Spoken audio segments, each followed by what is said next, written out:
Now, here's the Marxist scenario for revolution as thought out by Marx himself. There would be some kind of seizure of power. Either it would be a forcible seizure of power by resorting to the barricades, or it would be a parliamentary constitutional reform followed by the suppression of all counter-revolutionary dissidents, you see. Like they would change the Constitution of the United States by a kind of a plebiscite, and in the process they would abolish the private ownership of the means of production. It would be either one or the other. But at any rate, force would be eventually used. This would be followed by what Marx calls the dictatorship of the proletariat. That is to say, the proletariat now guides the country for some time. He wouldn't specify the time. Sometimes he said for many years, and sometimes he said for a few weeks. You see, he refused to answer. He didn't have a question period, let's put it that way. I might mention he never would deign to answer the question of how it was possible to calculate prices under socialism. He was vaguely aware of that problem. He called the question unscientific. In other words, we'll solve that problem when we get to it. This is the basic dialectical approach to history. We'll solve that problem when we get to it. So the important thing is really to incite people to revolution, and then we overthrow everything and we look around us and see what we've got. Now, we come to the stage immediately after the means of production have become socialized. This stage lies between capitalism and communism, and it is marked by the revolutionary transformation of capitalism gradually into communism. This transitional period we will call socialism, following the general practice of contemporary Marxist scholars. So it goes capitalism, succeeded by the stage of socialism, succeeded by the stage of communism. Marx used a slightly different terminology. The stage of socialism he called the first phase of communism, and the phase of what we're going to call communism he called the higher phase of communism. But I'm following the present Marxist terminology. Socialism is the name of society as a whole during this period, but is often used to refer to the economic system only. The corresponding political structure we call the dictatorship of the proletariat. Let us look at socialism first as an economic system.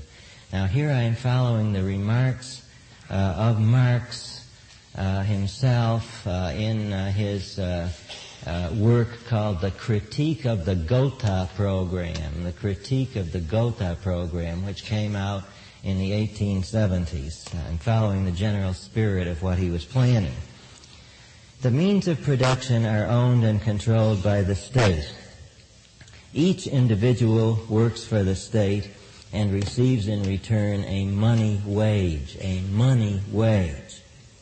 The amount of this wage is determined in the following manner. First, the total number of hours the worker has worked is determined. Secondly, the economic value of these hours is determined, you don't have to take all this down, is determined by adding up all the hours worked by all the workers during the wage period in question, say a week, dividing the gross product by those hours, thereby getting units of the gross product which determine his share of the units. In other words, he gets according to his work, from each according to his ability to each according to his work. That's the motto of socialism as opposed to the higher stage of communism. This is his gross wage, however. This is only his gross wage, so you know what your gross salary is like. From this, certain deductions are made. for replacement of the means of production, costs for expansion of production, general costs of administration, accident insurance, funds for education, health, and for those unable to work. Modern Marxists have added cultural services and museums and parks and so on. After all such deductions have been made, the individual receives his individual wage in money. He may use this money in buying and selling all commodities except the means of production.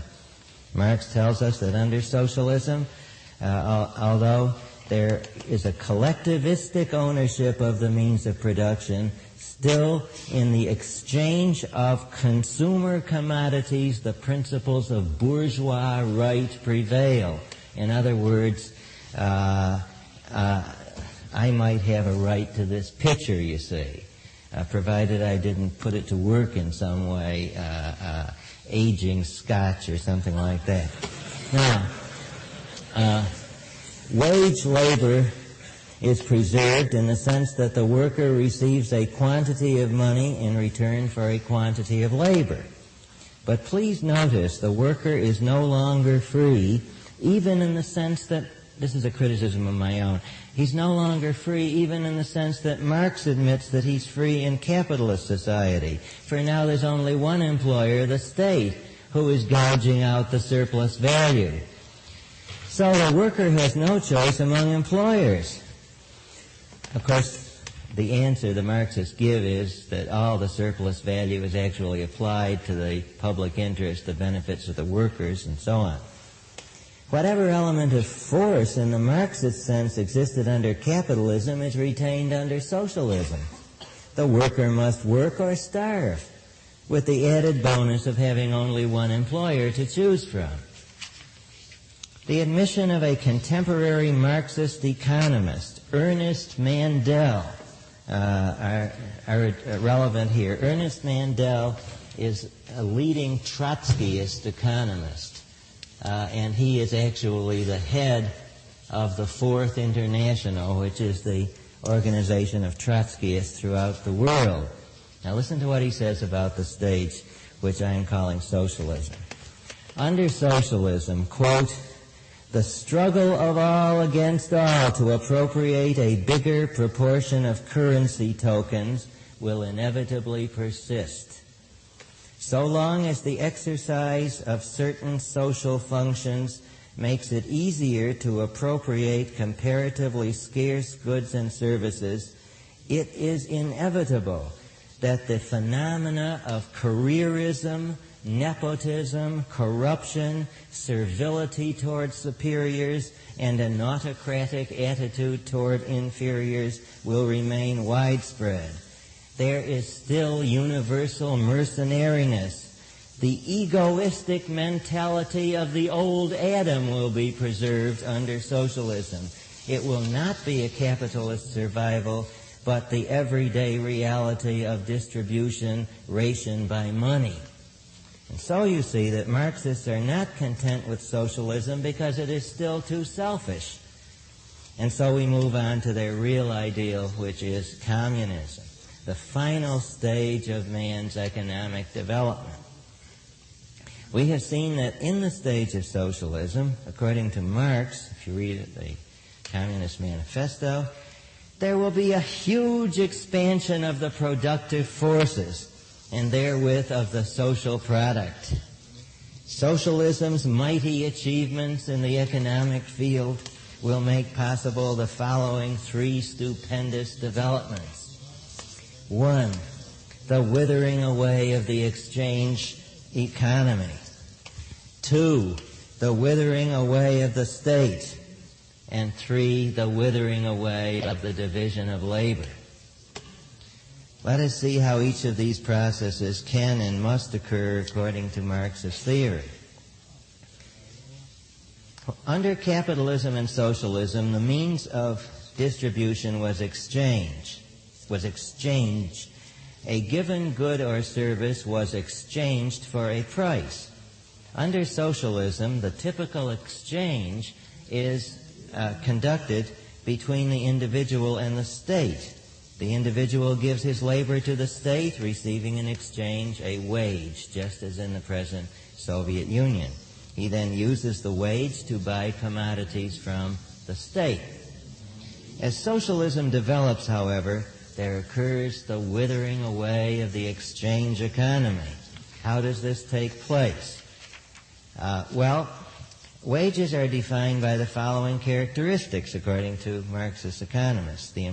First, the employer pays the worker a money price in exchange for a quantity of labor power. Secondly, the price is strictly proportional to the quantity of labor power measured in hours. Third, the sale is forced upon the seller.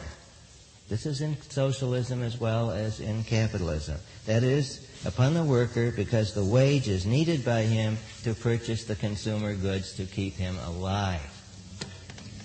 According to Marxist theory, a wage then has these three characteristics both under capitalism and under socialism. Wages are to be contrasted with what they call social dividends. Social dividends are payments by society to the individual, payments not given in proportion to a contribution of his. Examples are police and fire services, bridges, sports stadia, education, museums, public libraries. These developed under late capitalism in its mixed or welfare state phase. And they will, of course, be enormously expanded under socialism with its greater total gross national product. Now, such services and goods are free to the individual in the sense that he does not have to buy them in exchange transactions, but they are given to him at a cost to society, and this cost is measured in terms of available labor time of all citizens. Distribution of social dividends is according to need. The needs are to be satisfied merely because they exist, regardless of any contribution of the individual, regardless of any earning, regardless of any merit or lack of merit on the part of the individual. And we have many such processes in our present welfare state. You just need something and you go get it. A need is a claim. Now, this is growing, you see, under the magnificent economic achievements of socialism. So they have more and more goods until finally they have so many they couldn't really sell. An eloquent expression of this doctrine is to be found in Lewis Mumford's book called Technics and Civilization, M-U-M-F-O-R-D, Technics and Civilization. Quote, "The claim to a livelihood rests upon the fact that like the child in the family, one is a member of a community. The energy, the technical knowledge, the social heritage of a community belong equally to every member of it. Since in the large the individual contributions and differences are completely insignificant. Here and there we have established the beginnings of a basic communism in the provision of education and books. There is no rational reason for stopping short any point this side of a normal standard of consumption. Such a basis has no relation to individual capacities and virtues. We give at least a minimum of food and shelter and medical attention to criminals who have presumably behaved against the interests of society. Why then should we deny them to the lazy and the stubborn? The classic name for such a universal system of distributing the essential means of life is described by Plato long before Marx. And I'm still quoting Mumford. This is communism. As used here, it does not imply a slavish imitation of the political methods and institutions of Soviet Russia, however admirable Soviet courage and discipline may be, unquote. There. According to Marxist theorists, the communist ideal of distribution is not the present way in which most public goods and services are doled out, like welfare and things like that. For most of the latter, that is welfare, they dole out in a miserly way, using means tests and other indignities. No, the ideal of social dividend distribution is to be found in public libraries, where you can get any book you want just by proving you are a member of the community and need the book. Any book you want, merely by saying that you need it. Now just extend this to all goods and services. The process of extension that actually occurred is amazing if you really think of it. The public library was an established institution even under 80% laissez-faire capitalism, and such a library was the British Museum. Now into the library comes a bearded man who presents his cards and gets any book he wants. He uses them to produce a vast ideological system, ostensibly proving that after passing through oceans of blood, we can have a total system in which all goods and services can be distributed on the basis of a statement of need. To bring about the transition from the exchange system of distribution to the need system, socialist society must do the following two things. One, it must gradually move more and more goods and services from the wage price or exchange system to the social dividend system. See that? More products go over from the commodity exchange system to the social dividend system. Two, the social dividend system itself must be made more and more to conform to the criterion of need rather than means tests. It must become less and less like the health service system and more like the public library system.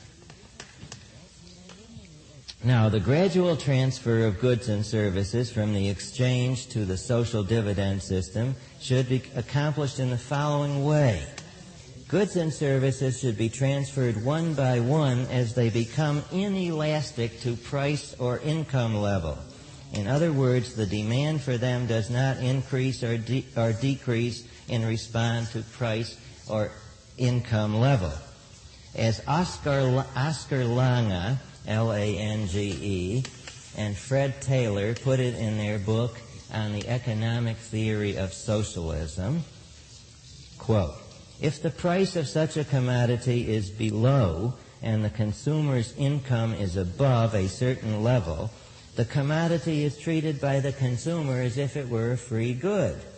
Would a decline in the price of soap to zero induce well-to-do people to be much more liberal in its use? If a part of the commodities and services is distributed by free sharing, the price system needs to be confined only to the rest of them. It is quite conceivable that as wealth increases, the free sharing sector increases, and an increasing number of commodities are distributed by free sharing until finally all the prime necessaries of life are provided for in this way, the distribution by the price system being confined to better things and luxuries. Thus, Marx's stage of communism may be gradually approached. Now, this phenomenon is also called by Marxists the withering away of political economy. This involves the dying out of all commodity production, therewith of all prices, and since labor is a commodity, of wages. Modern Marxists see this as the result of the gradual expansion of the social dividend section of the economy at the price of the commodity system. With the withering away of the commodity economy will come as a corollary the withering away of economic insecurity. Although there will be a much greater individual ownership of consumer goods, attachment to these will be greatly lengthened. It'll be like table salt, you see. You won't have a lot of people grabbing for the table salt. You don't have it now, and you won't have people grabbing for commodities as we soar or as we hang glide into pure communism. After all scarcity will have shrunk. After that, all scarcity will have shrunk to the vanishing point. So you see, this is the withering away of scarcity too. They're really hooked on this withering away point. Now at last will disappear what Mandel calls, quote, the frenzied struggle of all against all, which is egoism. Now notice the Marxist interpretation of egoism. It is Hobbesianism. That's what it is. It's Hobbes' concept of every man is a wolf to every man. Grabbing everything we can by force, or in a more popular phrase, dog eat dog. And that's what they want to abolish. Now, since there is no need to solve the problem of insecurity by grabbing it, you say we don't need it anymore, there's no longer any need for the initiation of force, and likewise no need for retaliatory force. Money bags and the mugger will both have disappeared. Since force is absent, there is no more need for the state. The abolition of the state was thus among Marx's ultimate aims. This aim has been endorsed over and over again by every succeeding statement of communist aims up through the last major statement of the program of the Communist Party of the Soviet Union in 1961. Now, in a way, their final ideal is like that of anarchism, you see, since there will be no state. As Lenin put it in The State and Revolution, quote, we do not at all disagree with the anarchists on the question of the abolition of the state as a name. We maintain that to achieve this aim, we must temporarily make use of the instruments, resources, and methods of the state power against the exploiters, unquote. The whole purpose of the socialist state, then, a state that is admitted to be a totalitarian tyranny, they practically admit it except in words. The whole purpose of this totalitarian state is to make possible the conditions of abundance which will do away with the necessity of any state whatsoever. Why? Because the state is a policeman. The policeman's task is to keep order by force. But all force is based on the sense of insecurity. He who is secure does not resort to force. All insecurity, including even psychological insecurity, is reducible to economic insecurity. As the social service dividend, that is guaranteed existence, increases, the necessity, and I emphasize in Marxist terminology, the necessity of initiating force decreases. You don't have to mug anybody anymore. As the necessity of initiating force decreases, so does the necessity of retaliatory force, which retaliatory force the Marxists call, quote, oppression, unquote. And with it withers away the legal forms of oppression, otherwise known as the state, QED. Finally comes the abolition of the division of labor. I have already quoted Marx's statement of his ideal of work in the German ideology, quote, to hunt in the morning, fish in the afternoon, rear cattle in the evening, criticize after dinner, just as I have a mind without ever becoming a hunter, a fisherman, a cowherd, or a critic, unquote. Marx, of course, never worked out how this was to be accomplished any more than he worked out how prices were to be calculated in a socialist economy. Questions like these he regarded as, quote, unscientific, unquote. Remember that Hegel regarded the detailed prediction of future developments in the dialectic as impossible. Marx got this from Hegel. Modern Western Marxists of the so-called humanist variety, like Erich Fromm and people like that, you see, the kind of soft-headed and soft-hearted Marxists, they have indulged in a variety of speculations on this topic. They have pointed to the growth of automation as the means of producing for basic needs, the growth of hobbies and so forth. More and more workers are turning part of their leisure time over to growing flowers, making wooden furniture and toys, bird watching, weightlifting, transcendental meditation, and so on. Ultimately comes, therefore, you see, more and more work is transformed into hobbies. with the help of automation, according to these humanist Marxists. Ultimately comes the abolition of the division of labor between manual and white-collar workers. Every worker can become an intellectual through universal free education, and every intellectual will be freed from the anguish of never seeing his dreams come true. The gulf between theory and practice vanishes. Now, history has now come full circle. Here's where I am now. History has come full circle. We started with the primitive communism in which everyone was singing around the fire or squatting in the igloo, sharing everything, and that means everything in the primitive society. There was no alienation, only tribal warmth. Outside, of course, the igloo was different. There was no envy. There was little to go around. Everything, and that means everything, smelled of seal oil. There was no state. The Eskimos have no state. Of course, they do have blood feuds that are really something, but he didn't mention that. Then came inventions. Then came inventions which led to the division of labor, to private property, and to exploitation. There was a succession of exploitative societies. The Asiatic mode of production, slavery, feudalism, capitalism. No mode of production was as successful as capitalism. As Marx and Engels said in the Communist Manifesto, their tribute to capitalism, quote, the bourgeoisie, during its rule of scarce 100 years, has created more massive and more colossal productive forces than have all preceding generations together. What earlier century had even a presentiment that such productive forces slumbered in the lap of social labor, unquote. Capitalism awakened the productive forces of social labor. How?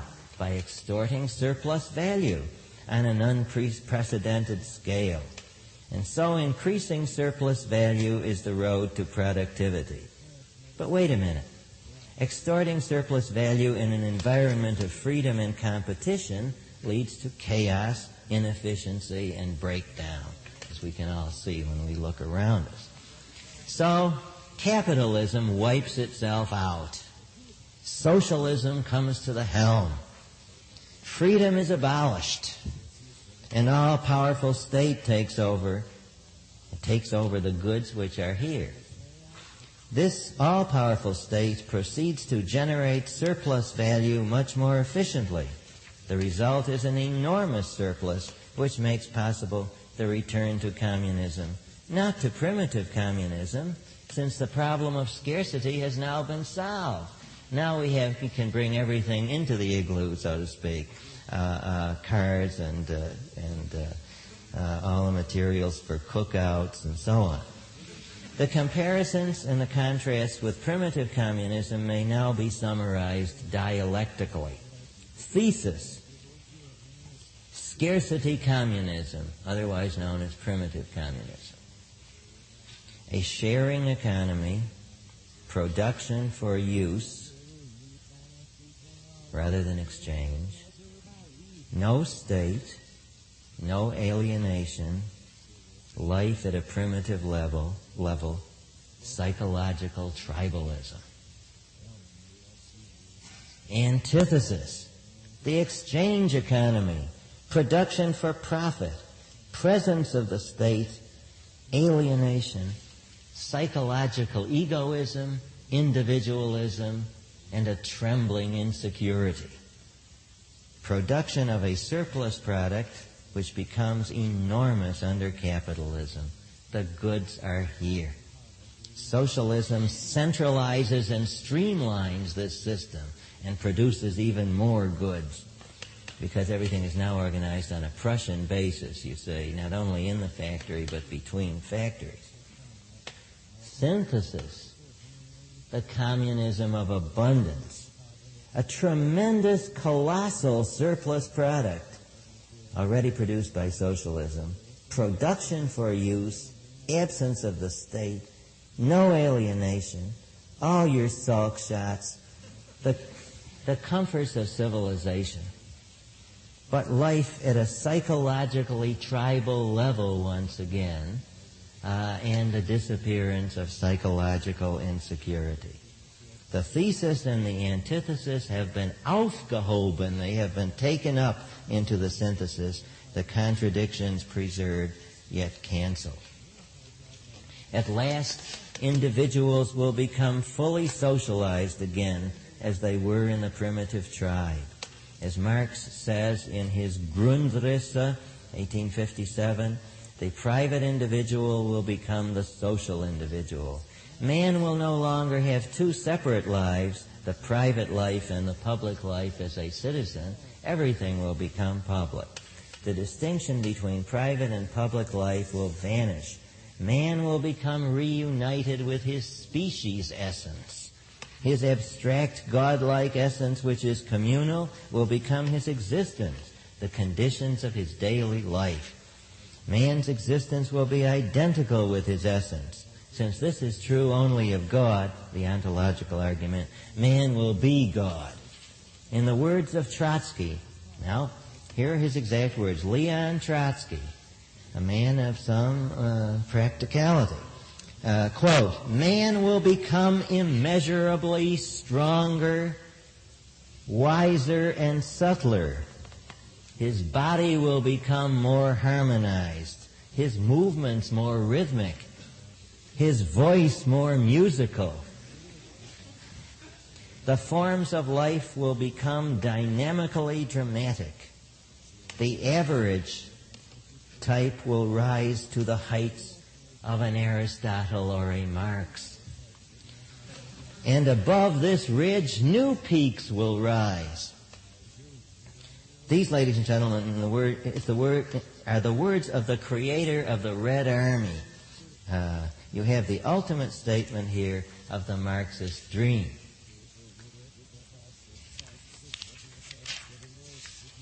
Now, it would be a misunderstanding to think that revolutionary socialism came into existence by people just advocating certain things and then gathering followers. What Marx did was to spread the doctrine that the revolution was inevitable, and this gave people a sense of meaning in life. They could either get on the wagon of history or fall off the wagon and lose all personal significance, lose all meaning from their lives. Now, Marx started a revolutionary movement by infiltrating himself into societies already formed. There was the First International. During its short life, from 1864 to 1876, it became a major means of spreading Marxist doctrine on the continent, to the extent that Marxism became the predominant ideology of the emerging continental labor movement. Eventually, by 1876, Marx, like Samson, he destroyed the First International because he was afraid that the anarchists under the leadership of Bakunin might ultimately regain their power and take it away from him. So he stood up in a meeting and made the motion that the headquarters of the International be transferred to New York. And in New York, absolutely nobody was interested even in having meetings. Finally, there came along the Second International, which was founded after Marx's death in 1889. And this Second International was based upon more peaceful practices. It concentrated on getting higher wages and shorter hours, and it concentrated essentially on union aims and on welfare aims. But at the same time, it retained a revolutionary ideology. It did not abandon orthodox Marxism, nor would it accept the actual revisionistic doctrine of the leader of the revisionists, the evolutionary socialist, Edward Bernstein. Moreover, it remained internationalistic and pacifistic in its formal commitment. In the Stuttgart Statement of 1907, it proclaimed it was the duty of all socialists to oppose any war that might break out. Socialist deputies in the various national parliaments pledged themselves to vote against war credits for their various governments in the event of an outbreak of war. In 1914, general war broke out. The socialist deputies in each country patriotically voted the war credits for their own countries. And this was the nemesis of moderate Marxism and the end of the Second International. These moderate Marxists were, as I said, actually committed to a revolutionary doctrine, and later on, after the First World War, they were laying plans for revolution continually and trying to get revolutions going in such places as Vienna and Budapest and so on, and sometimes they even seized power for a few months. Well, to give you an example of the situation in Vienna after the First World War, the socialist leaders were committed to revolution, but they didn't have the heart for it. They kept announcing it was going to happen. They kept announcing it was going to happen until finally Sigmund Freud made his characteristic comment. In case of rain, the revolution will be held indoors. So you see, these moderate socialists were really not getting anywhere. Now, into the crisis caused by the failure of the Second International came Lenin, 1870 to 1924. I think I told a great many of you how, after lecturing on the Russian Revolution, I found students in my own college thought I was talking about John Lennon. And the leader of the Bolsheviks, a radical faction that had split off from the Russian Socialist Party. From Switzerland, this is 1914 now, Lenin is springing into action, and it's to Lenin, really, that we must trace all our external troubles from a military point of view.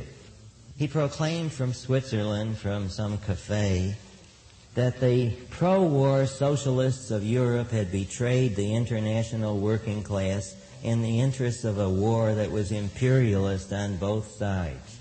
He declared that the Second International was dead, and he called for a new international developed on a completely different program. And he formulated a completely new doctrine of the party. Now I'm turning over pages because I'm going to have to omit his theory of imperialism. The new doctrine of the party was this. You remember that Marx had he said, you will remember that Marx had visualized the Communist Party as a loosely structured democratic organization. Such a party, however, he said, will never lead the workers to revolution, because there is no guarantee that the party of the workers will have any higher understanding or any greater will than the workers themselves have, which is nil. History has shown that workers taken by themselves never develop a class consciousness above the level of trade unionism, or indeed a type of activism above that level. What kind of revolutionary party is this which has open and fluctuating membership, no particular requirements beyond the payment of dues, a free press, continual debate, the vast waste of energy in having to settle the same point again and again? What we need is an organization of dedicated revolutionaries, capable of conducting an ongoing political structure with energy, with toughness, with competence, with continuity. This means the party must have a core of leaders whose profession is revolutionary work. That means they mustn't have jobs in factories, you see. Their profession must be revolutionary work. This in turn means that, quote, all distinctions between workers and intellectuals must be broken down, unquote. A professional revolutionary must not spend his whole day working in the factory. He must be supported by party dues. He must be thoroughly schooled. All party functions must be concentrated in the hands of the corps of leaders. Further, membership in the party itself must be limited to active, disciplined members of pure ideology. All publications must be under party control. There must be throughout the party a rigorous and truly iron discipline, which periodically cleanses deviationists. Democratic centralism is to prevail. Free speech prior to all decisions, closed ranks after decisions. Now his rules of tactics for the party as a whole. This is important because it helps you to understand the modern communist movement with a capital C. Here are his rules of tactics in brief quotes. Quote, to take advantage of even the smallest opportunity of winning an ally, even though this ally is temporary, vacillating, unstable, unreliable, and conditional. Those who do not understand this reveal a failure to understand even the smallest grain of Marxism. If you are unable to adapt yourself, if you are unwilling to crawl on your belly through the mud, you are not a revolutionary, but a chatterbox, unquote. Meanwhile, even the smallest rift among our opponents, the smallest conflict of interest among the capitalists is to be exploited. And you remember his later remark, the capitalists will even sell you the rope to hang them with. 2, compromise every issue other than the principle of the success of the revolution. 3, infiltrate all organizations and institutions, even the most reactionary. Patiently carry on agitation and propaganda from within them, resorting to, quote, illegal methods, evasions, and subterfuges, unquote. Work within bourgeois parliaments until the time comes to do away with the parliaments. Use the most rapid and brusque alterations of tactics, now advancing, now retreating, now allied with one group, now with their enemies. Talk to working people in their own language. Formulate party policies in terms of the experience of the masses and their moral values. Finally, it is not enough to be a revolutionary or a communist in general. You must be able at each particular moment to find the particular link in the chain which you must grasp with all your might and hold the whole chain and prepare firmly for the transition to the next link. And Lenin adds then one more basic principle, quote, at all costs retain moral superiority. That is, a sense of consistency and knowing what's going on, knowing what you're doing. Dedication, zeal above all. This party, the Communist Party, did not just remain an ideal in the mind of Lenin. Lenin created the party, and with the party he took over a weak and divided Russian government in a swift single strike. Years of terror followed as Lenin and his associates built the first totalitarian state in history, a state for which both Mussolini and Hitler declared their admiration. A totalitarian state is more than an absolute state. It is a state in which there is a single monolithic ideology to which all must conform, in which the means of education and propaganda and all cultural activities are in the hands of the government.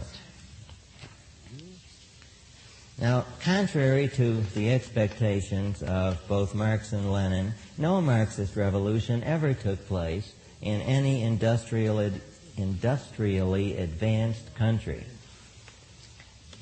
In the classical sense that first capitalism passed into a deep economic crisis and then the workers seized power. to be sure, some industrially advanced countries, such as Czechoslovakia, turned communist, but this was by conquest.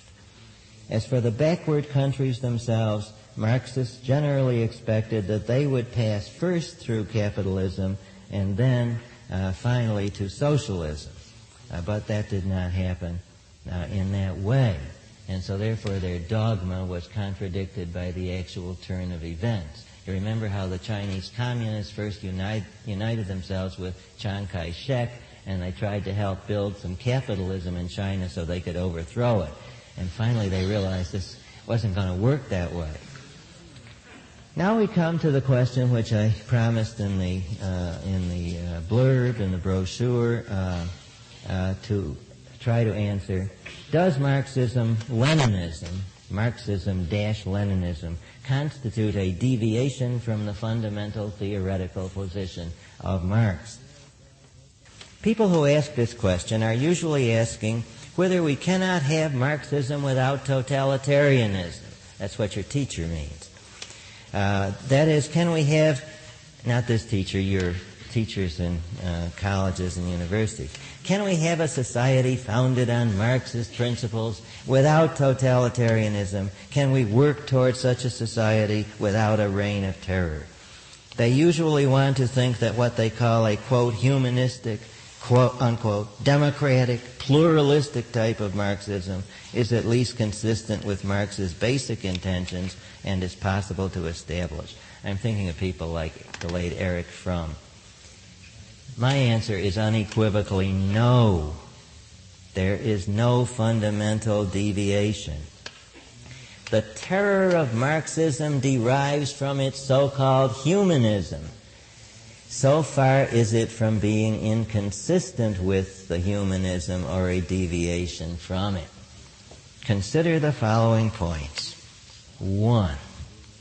Essential to all Marxism is the doctrine of the communal nature of man, with its corollary that the individual who deviates from this is committing a basic sin against human solidarity, a sin against the human race. 2. Essential to all Marxism is historical materialism, with its distinction of base and superstructure and its doctrine of class consciousness. 3. Deriving from these two doctrines is the view that the collective mind is the arbiter of thought, that is, group think and polylogism, that is the doctrine that knowledge and logic vary according to economic systems. 4. Essential is the idea that production for use is truly human and production for profit is alienating and inhuman. Even production for exchange commodity production under socialism is somehow inhuman and alienating. 5. Essential is the idea that the division of labor is somehow inhuman. That is what Marxist humanism is. 6. Following from these comes Marx's radical critique, that is his rejection of all civilization known up to this point. This too is Marxist humanism.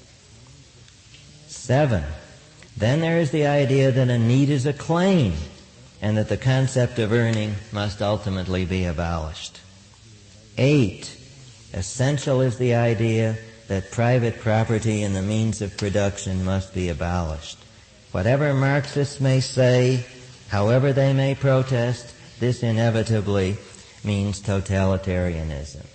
I refer you to the concise and brilliant demonstration of this in the last chapter of George Reisman's book, The Government Against the Economy, the chapter called The Tyranny of Socialism, which certainly needs no commendation from me, but I'll quote the words of Friedrich von Hayek, the Nobel Prize laureate in economics for 1975, who said, quote, "I know no other place where the crucial issues are explained as clearly and convincingly as in this book," unquote. 9th point. Essential to Marxism is the view that some group of intellectuals understand what is best for everyone and should somehow impose that view by force. Of course, this is the old heritage of Platonism. 10. Essential to Marxism is the view that some other class should serve as the lever of social change to dismantle capitalism. Once, of course, their consciousness is raised by the intellectual elite. The industrial workers, if not the industrial workers, then the peasants of the third world countries. If not them, then oppressed races or other ethnic groups. If not them, in the words of Herbert Marcuse, quote, the alienated youth of the affluent society, unquote. All this so-called humanism calls for violence and terror. It is the humanism itself that calls for the violence and terror because the humanism is inhuman. Does Marxism and Leninism constitute a deviation from Marxism? Yes, in all sorts of detail. Where and when the revolution will occur? Will it be on 7th Avenue or on 52nd Street or whatnot? Where and when, and who shall man the barricades and so on? In fundamentals, no. We now conclude our survey of Marxism. I wish to remind you of the basic facts with which we started in our first lecture. I'm flashing back. This is my flashback here. Wherever it is, we're flashing back to the first lecture. Marxism is the official ruling ideology of a group of totalitarian states around the world, a group that includes one world power to which many of the others are subordinate. Marxism is the ruling ideology of revolutionary groups, mainly in guerrilla armies in undeveloped countries that have not yet accepted Marxism. Marxism is a subculture in the industrial countries of the capitalist world. This subculture centers in the universities and is profoundly influential in cultural and political life generally, often in movements that do not even know they are being influenced by Marxism. Also in the free world, Marxism is represented by political groups that are frankly Marxist, sometimes by parliamentary parties and so on, some of them squabbling among themselves. It is crucially important to gain an accurate understanding of this ideology if our defense of our own freedoms and rights, if indeed our defense of modern civilization is going to be effective. These lectures were designed as a contribution to that aim. We asked, what is it about Marxism that enables it to mount such a threat, external and internal, to the world which we know? The argument was presented that it appeals to the discontents, the secular discontents of the modern world. Those people still unable to accept the values of the Renaissance, the Enlightenment, the Industrial Revolution. Marxism offers them a complete and intellectually satisfying explanation of what is bugging them. What their sense of life tells them is wrong with the modern world. Since that sense of life often leads such people to feelings of resentment and aggressiveness and to thirst for destruction, Marxism offers them promises of outlets for all these, and of coming to power later on comes the revolution. It builds intricate networks of the most diverse movements for what it calls, quote, social change, unquote, the predominant implications of which involve the expansion of the powers of government and the dismantling of the freedoms that we have. In that first lecture, we identified the discontents as discontents, but barely touched upon the social class to which they usually belong. This is the intellectual class.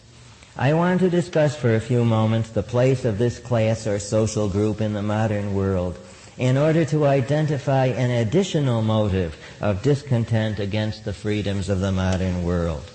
Then I wish to pass to our final topic, the identification of the metaphysical assumptions behind the discontented or alienated and their sense of life. Marxism is in its essence a movement of intellectuals. Intellectuals form a distinct class in modern society.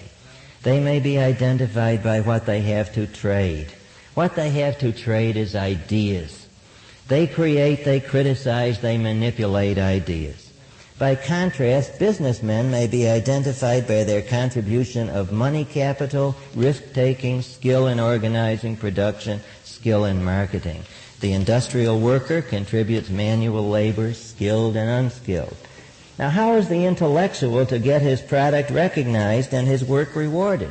In pre-capitalist society, as Hayek pointed out, he sought a patron. In capitalist society, he must market his products. With marketing, the intellectual faces a severe problem. Since what he has to sell is ideas, their value, if they have value, will be less immediately apparent, less apparent on the perceptual level, so to speak. The market does not offer such immediate rewards to the intellectual. The market in the short run tends to work closer to the perceptual level, from the intellectual, from the standpoint in comparison with what the intellectual is offering. The curious thing is that the average intellectual tends to react to this very situation from a level hardly above the perceptual. Convinced of the value of his own work, he is frustrated, even infuriated, by the fact that others can't see it right off.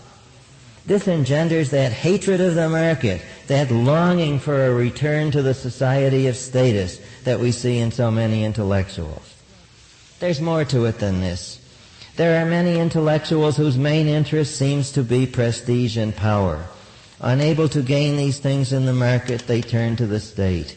Not only prestige and power, but job opportunities. Whole careers are open to them by state action.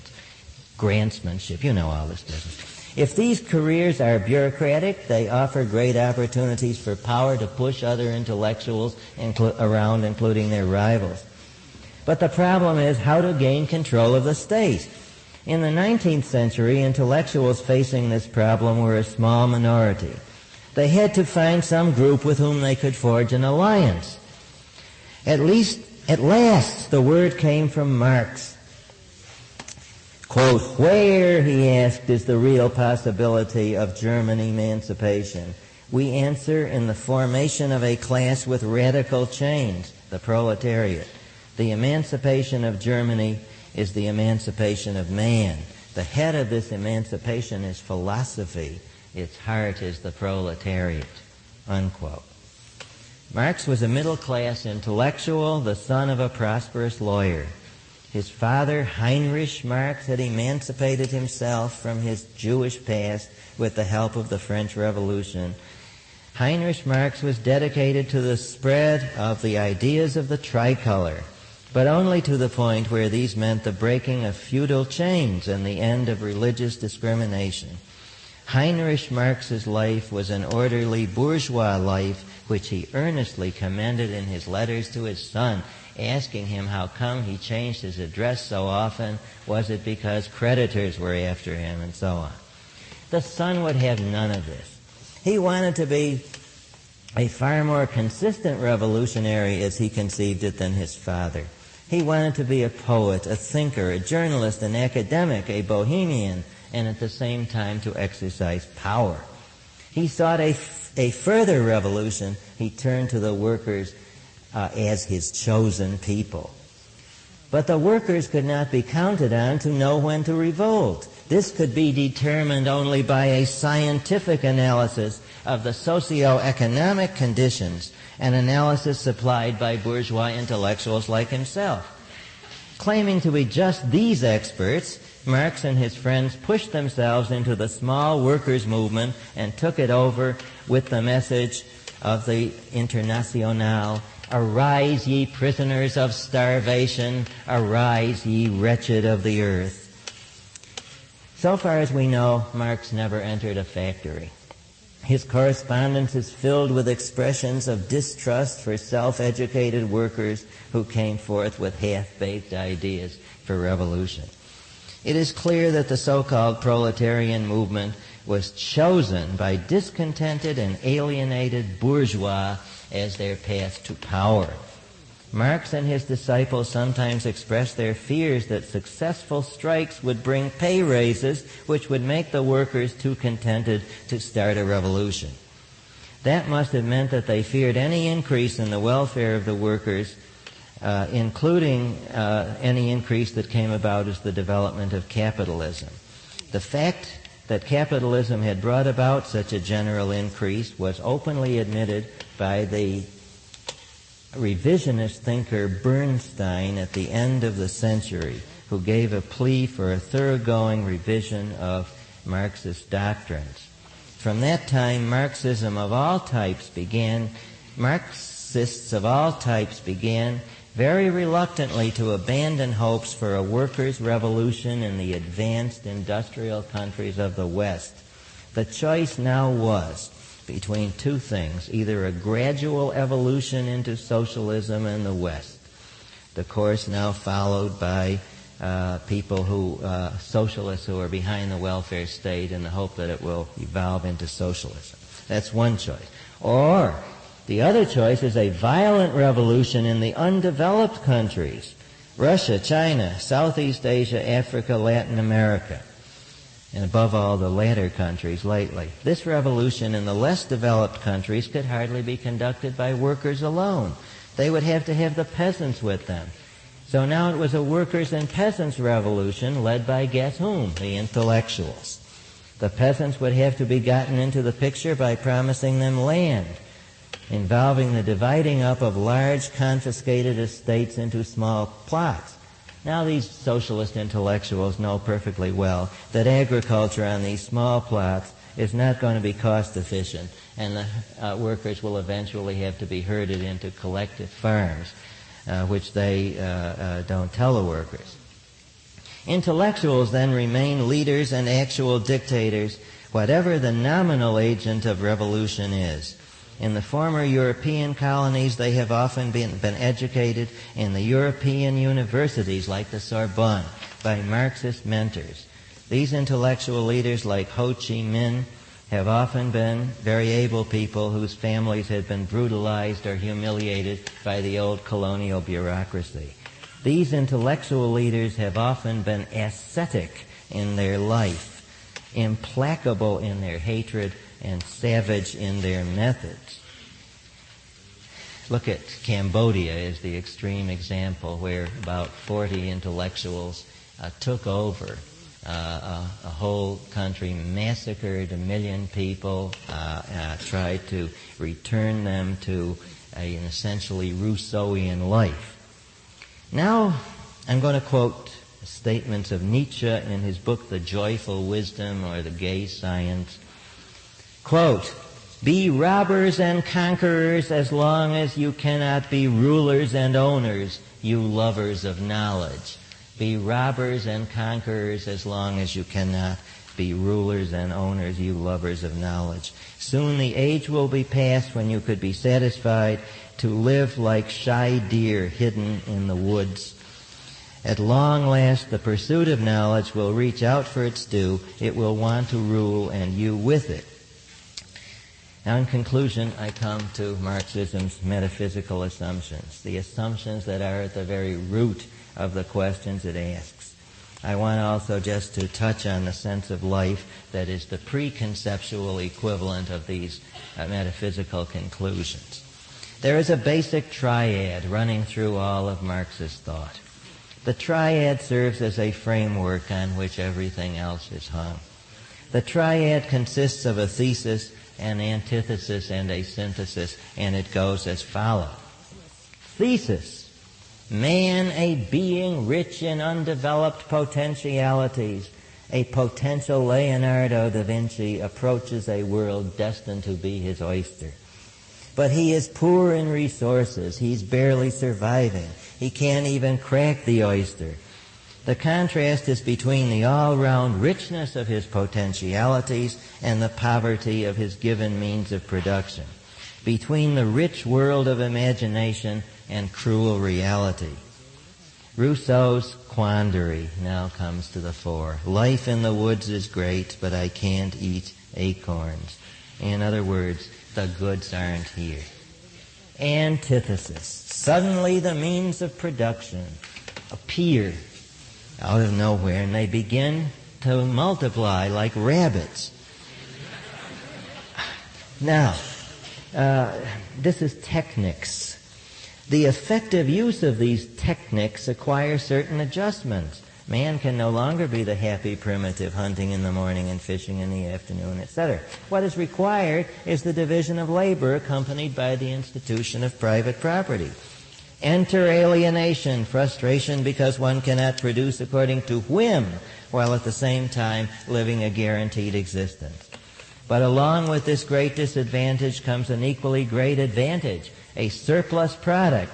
Life gets easier and easier. The goods are now here, but we're alienated. They taste bad. This antithesis is descriptive of all stages of exploitation, above all of capitalism. With capitalism, we hit the jackpot of productivity and alienation. In Marx's exact words, capitalism has fulfilled its, quote, historical role, unquote, of producing the goods. But we're alienated. What is to be done? Synthesize, synthesize. Synthesis. Man rich in resources, which he has expropriated and expanded indefinitely, rich also in fulfilled potentialities. Man can fulfill his potentialities in freedom from the necessity of making a living, in a guaranteed existence living from the social dividend. Man can produce ad libitum serendipitously while consuming ad libitum serendipitously. The dialectic has been completed. Underlying this triad, there are some assumptions. Marx starts from one premise that is true, namely that man is a productive being. He then adds another true premise that reason directs his productivity. At this point, he goes wildly wrong. He teaches that the essence of reason is that it is social. This wrong premise has spread far outside Marxism and permeates contemporary sociology, anthropology, and psychology.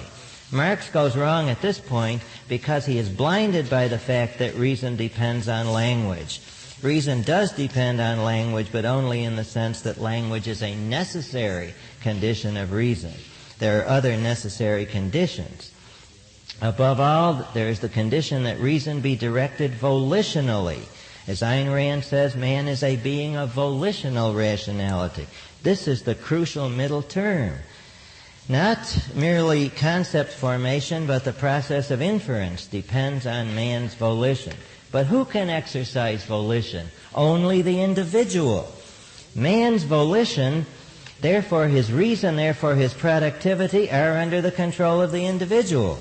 It is true that man is a social being, and that's very important. But this very sociality is intelligible only in the light of the concepts of cooperation and trade. In other words, exchange. Marx's attitude toward exchange, of course, was hostile. If Marx had a truly social concept of man, he would have seen exchange as natural to man. In a certain peculiar sense, now don't overemphasize this, but there is a certain sense in which Marx is an atomic individualist. Is not a man who hunts in the morning and fishes in the afternoon, isn't such a man acting autistically, all turned in upon himself, not thinking about the general effects in society? In the final stage, communism with all the technology, what will such a man have a mind to do about midnight? Be a brain surgeon, perhaps. There is a strain of infantile, autistic, pseudo-individualism in Marxism. Marxists want to do whatever they have a mind to. But aren't Marxists collectivists? Oh, yes. Society must pick up the tab. That's where they're collectivists. Society provides the social dividend. As for the responsibility, society is responsible for everything it has created, our language, our reason, our deeds. Marxism is, in my view, an overt collectivism based on a latent, irrational pseudo-individualism. However, it is the collectivism which matters for the rest of us, because that is what the Marxists have in mind for us on the way to their paradise. The collectivism, we must give them credit for being able to create. They created the totalitarian states. The fascist imitations were largely amateur jobs. Mussolini admired Lenin. Hitler, in the bunker about to die, expressed his admiration for Stalin. But centrally planned economy, the Marxists did not succeed in creating because it cannot be created. Now, since the Marxist ideal of socialism is the super horn of plenty, the transcendence of scarcity, since this ideal is impossible, so, of course, on their own terms, is communism impossible. So the most they can produce is totalitarianism. Here then is the recipe for the major organized threat to the Western world. Take a false concept of man, get it widely accepted, then in the name of man thus defined, proclaim a worldwide humanist revolution.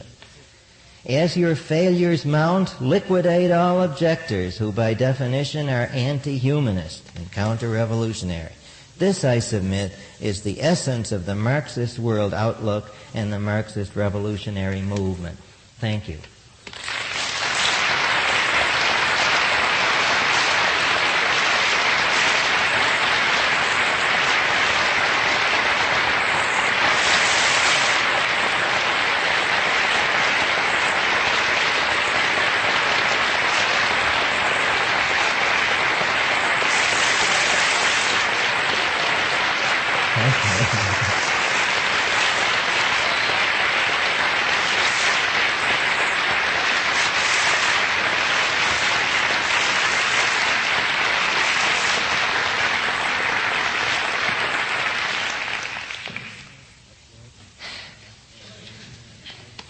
Questions? Yes. Yes, could you explain more fully what it would mean for reason to be communal? I can't even imagine how my mind figures things out, your mind figures things out. Well, you know, how can reason be communal? You know how it's like a committee meeting. You know how efficient that is. No, I was just exaggerating perhaps, but reason is communal, they say, because your language has been created by society, and your language has built into it a certain structure which leads you to think in a certain way. Think of the Navajos. You know this argument. Fire isn't a thing, it's a process, and so instead of getting a burn, you're burning. The grammatical structure is different, therefore your thought is different, therefore your inferences are different, and so on. Does that answer your question essentially? If you ask how can it be in practice, of course I can't answer that, because it can't work out that way in practice. But often in a committee meeting you get this sort of thing. You have an attempt by one person to add on to what another person has moved and to placate that person at the same time, and you have a group think, so to speak. You have a sort of intellectual touchy-feely. Yeah? You said the concept for retaliatory force and repression or vice versa. Would you elaborate on that? Because that's used a lot. There is no longer police to go after muggers because it won't be necessary for muggers to mug, because they'll get whatever they want free from the social surplus. What? What about muggers who like There'll be no market. You say, Bill? If Marx believed that capitalism was very productive, that it really did produce all what it does, he's the president. Why did he believe that when he passed into the socialist state, the communist state, why did he believe that production would continue? Why did he believe Why did he believe that production would continue? Why did he believe that you've got the aggregation capital now? Why would you continue to have it? The question is, since capitalism is so productive, why will socialism be productive? Is that right? Well, remember what he said. To what did he attribute the productiveness of capitalism? To the bureaucratic, militaristic organization within the factory by the bosses. This is the source of capitalism's productivity, according to Marx. Now then, if we organize the whole state as one big factory, with everyone being told what to do, obviously we will be that more productive, because otherwise we would be leaving it to the individual. And you see, following up on Ann's point, it's not the individual who is the locus of reason, because he didn't see that man as a being of volitional rationality. He saw man as a being of social rationality. You see? This gentleman. Yes, did you want to elaborate on Lenin's doctrine of imperialism? No, I'm showing the slide there. Yes. In what works does Marx talk about man's equality and potentiality? In early economic and philosophical manuscripts, he waxes most lyrical about them there. See, Marxism is not a doctrine of consumerism. It's not that they say we need to make the poor better off, we need bread and so forth for everybody. That's what they may advocate on the surface. They concentrate on the producer being able to produce whatever he wants, like an artist, and then getting paid for it whether anybody wants his painting or not. Theirs is a peculiar and strange concentration upon the alienation of the producers, not on the alienation of the consumers. Anybody on this side? Yes. How are the present intellectuals usually referred to as humanists or sometimes secular humanists fit into this? Are they usually Marxist influenced? Oh, yeah, I mean, Marxist concepts have practically, to use a Marxist metaphor, entered into the very structure of our language. It's hard to say good morning without inadvertently using some Marxist phrase. It has permeated the whole culture. And by the way, there are some contemporary intellectuals who think that we can pass into pure communism without going through the intervening stage of socialism. They think they can gradually increase the social dividend under capitalism, you see. And this will make people less and less greedy, and we don't have to go through the intermediate stage. Yes? What makes them think that they can go into either socialism or communism without going through the intermediate stage of capitalism? That is to say, why don't they advocate capitalism for the third world in as much as that's a necessary stage to progress? In effect, they have found out that capitalism raises the standard of living of the workers, who then become corrupt and comfortable. The Teamsters people, they're not out to overthrow capitalism, obviously. And so then, in their frustration, they turn to the third world, people who don't know this at all, and they promise them everything. And they hope to establish their domination into the third world and to have a north-south confrontation, ultimately, and to finally loot the industrially advanced nations. Now, this gentleman here. Can you discuss anything about the Paris Commune? Of 1871, I don't want to go into that. That's too detailed a thing. This gentleman over here. In light of all these social failures, how can you explain the continuing popularity of these ideas? I refer you to Arthur Mode's lecture of last night, Defense Mechanism. Yes? In your readings of Marx's writing, how much defense cognition and defense values do you see there? I guess without psychologizing. Well,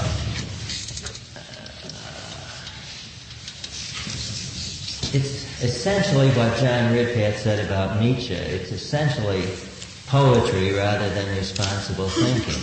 But in the process, they create a vast system of ideas, which is, in Marx's case, as von Bern-Bawerk said, genius. but it's all a house of cards. Now, just which defense mechanisms and so forth they use is another question, which would be one of detail.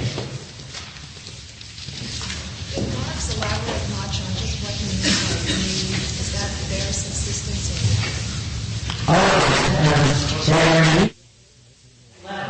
But you see, after the first surplus product comes into existence, you get suddenly a surplus population of people who need Salk shots and all that. So your needs undergo an evolution, and exploitation makes it possible for the weaker people to survive. Now they have basic needs. The need for a Salk shot, ultimately the need for psychological counseling, the need for contraceptives and so forth and so on. You see, to prevent still more of a surplus population. And so that's the way in which they trace the development of basic needs into more and more complex needs.